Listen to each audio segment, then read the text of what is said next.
J'aimerais terminer cette dernière série sur les principes de l'incarnation avec une dernière réflexion, un dernier principe dont j'ai déjà fait allusion, et ce que j'appelle la spiritualité de l'incarnation, et encore plus profondément la spiritualité de l'être, ma propre spiritualité en tant qu'individu.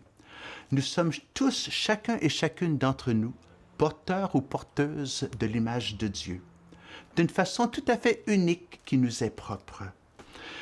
Je dirais que souvent, l'Église, les Églises, de par leur tradition et de par leur théologie et leur façon de vivre leur culte, en quelque sorte, cherchent surtout à nous mettre tous les membres sur un même plan.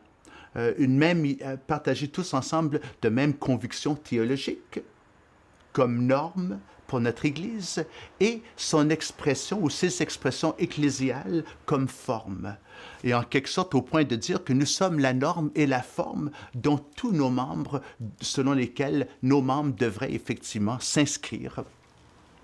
Et en quelque sorte, dans ce processus-là, on peut perdre, et je ne dis pas, et je ne porte pas d'accusation, mais il est fort possible de perdre de vue l'expression individuelle de l'image de Dieu que chacun et chacune dans nos églises doivent porter.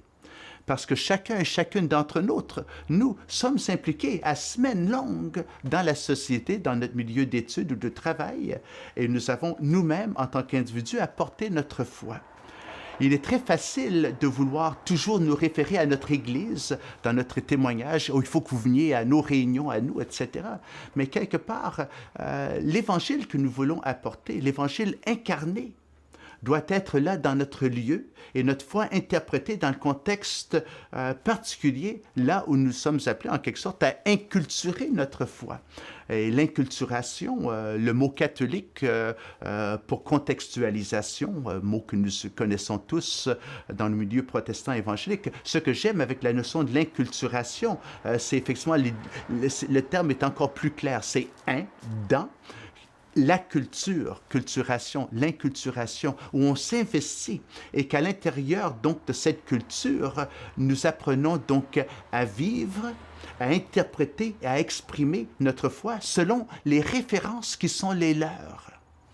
Alors, on devient pleinement membre de cette culture et depuis l'intérieur, nous participons à sa transformation. Non pas juste au salut d'âmes individuelles, de personnes, mais aussi au salut et à la rédemption de la sphère et de la culture dans sa totalité, parce que Christ est venu, lui qui aime tout, rien n'est exclu de la dimension de son amour propre. Lui est venu réconcilier tout ce qui est dans les cieux et tout ce qui est sur la terre, et rien n'est exclu de ce processus de rédemption.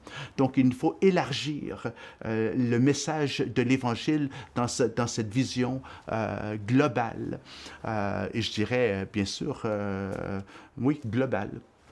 Ce à quoi je veux tirer votre attention, c'est le fait que vous, en tant qu'individu, avez une relation personnelle avec Dieu.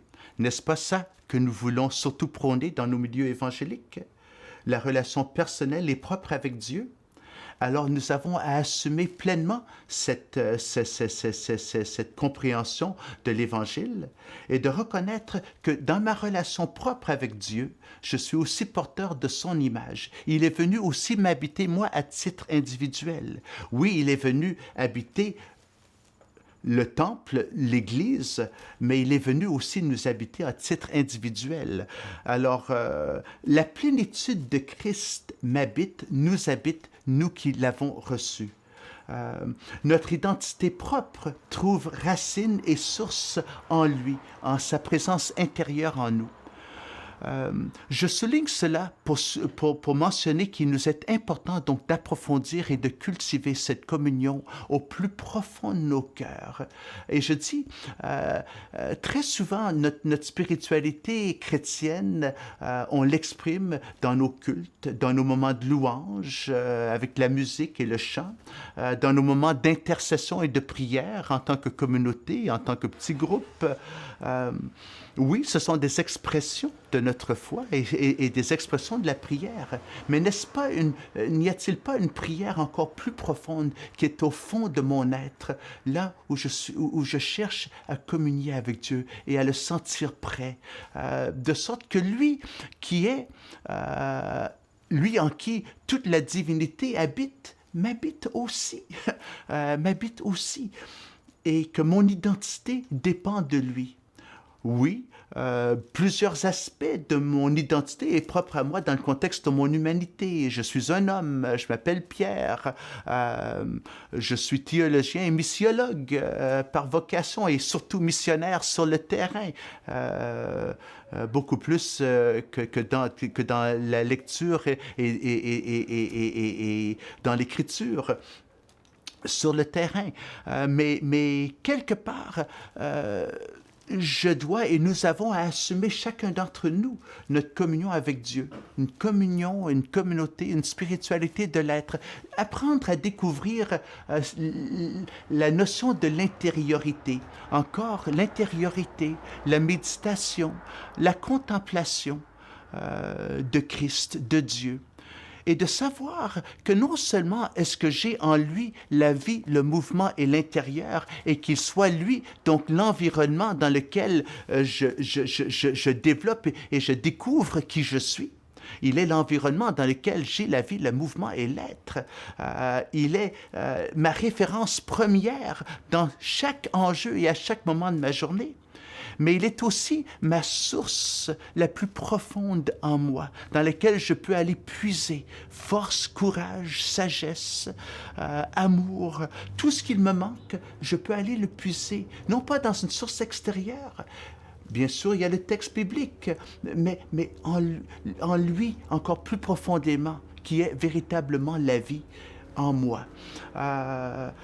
Je crois que si nous allons effectivement être à la mesure d'incarner Christ dans le monde, nous avons besoin de nous découvrir pleinement et de découvrir notre identité en Christ, de sorte que nous sommes tellement liés à lui, tellement un avec lui.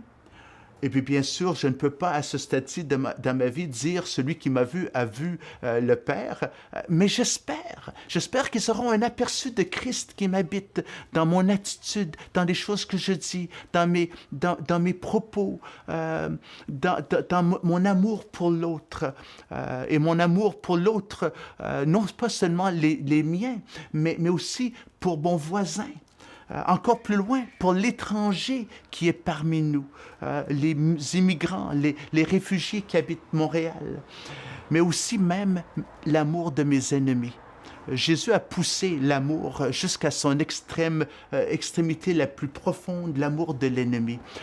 Au-delà de toute notion portée par quelque autre maître spirituel ou